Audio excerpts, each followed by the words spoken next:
બાપુ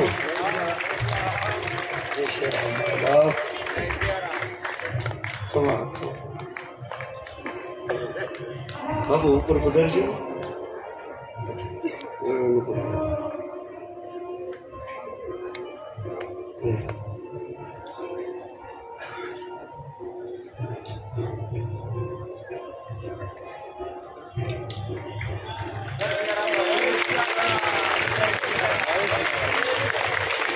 હું જય શ્રી રામ કરી આવું જરાક. બેસશો બધા? હું ઊભો જ નથી. ગણપતિ બેહડ્યા થયું 15 ભજન એમને આ 20 હલતું હતું. મેં કીધું આવે તો આપણે ચાલુ જ સ્વાગતમાં રાખીએ. હવે જય શ્રી રામ કરવા 2 ડગલા હાલ્યું તમને બધા આવે.